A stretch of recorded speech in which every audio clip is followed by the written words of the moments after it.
जिस व्यक्ति का महाराष्ट्र की राजनीति पर 3 दशक तक दबदबा था, जिस व्यक्ति के बिना महाराष्ट्र में सरकार नहीं बना करती थी, जिस व्यक्ति को महाराष्ट्र का चाणक्य कहा जाता था, क्या अब वही एकनाथ शिंदे के पीछे से गेम खेल रहा है? क्या वही एकनाथ शिंदे को सारी चालें बता रहा है? क्या एकनाथ शिंदे उसी के कहने पर लगातार बयान बदल रहे हैं? बात हो रही है शरद पवार की। शरद पवार और एकनाथ शिंदे का कनेक्शन बताया जा रहा है। दरअसल 28 नवंबर को जब दिल्ली में अमित शाह संग एकनाथ शिंदे और अजीत पवार की मीटिंग थी, तो मीटिंग के बाद शिंदे सीधे मुंबई आए। यहाँ पर शरद पवार के खास नेता जितेंद्र आव्हाड ने एकनाथ शिंदे से मुलाकात की।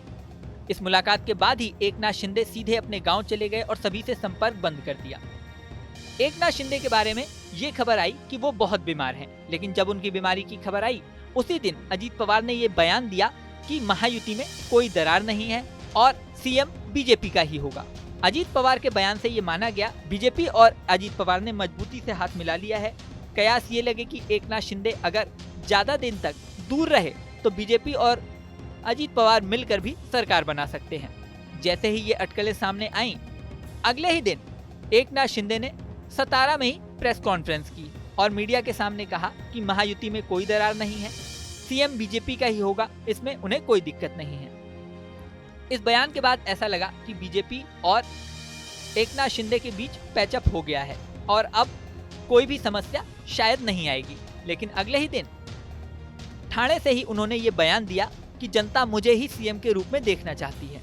अब एकनाथ शिंदे जिस तरह से स्टैंड बदल रहे हैं और जिस तरह से नए नए बयान आ रहे हैं, उससे सवाल खड़ा हो रहा है कि आखिर महाराष्ट्र की पॉलिटिक्स में चल क्या रहा है। सबसे बड़ी बात तो यह है कि सोमवार 2 दिसंबर को विधायक दल की बैठक होनी थी। इस बैठक में एकनाथ शिंदे नहीं पहुंचे और फिर बीमारी की बात कही गई। ये बैठक टल जाने के बाद अजीत पवार सीधे दिल्ली पहुंच गए। ऐसे में सवाल खड़े हो गए कि आखिर महाराष्ट्र की राजनीति में क्या कोई बड़ा उलटफेर होने वाला है? एकनाथ शिंदे इस तरह की गेम क्यों खेल रहे हैं? अब दावा किया जा रहा है कि कहीं शरद पवार इस गेम के पीछे तो नहीं है। दरअसल इस बार जब चुनाव के परिणाम आए तो ये शरद पवार के लिए बहुत ही ज्यादा चौंकाने वाले थे। शरद पवार की पूरी राजनीति में शायद इतना खराब परिणाम कभी नहीं आया। जब से उन्होंने एनसीपी बनाई थी, ज्यादातर वो मजबूत स्थिति में ही रहे। चुनाव हारे भी, तब भी काफी स्ट्रॉन्ग कंडीशन में शरद पवार दिखाई दे रहे थे। इस बार का चुनाव उनके लिए महत्वपूर्ण था क्योंकि उनके भतीजे अजीत पवार उनसे अलग हो गए थे और एनसीपी दो फाड़ हो गई थी। इस बार सवाल था कि जनता कौन सी एनसीपी के साथ है, शरद पवार के साथ या अजीत पवार के साथ। जनता का वोट अजीत पवार की तरफ गया। ऐसे में कयास लगने लगे कि क्या शरद पवार संन्यास ले लेंगे, क्या उनकी राजनीति खत्म हो गई।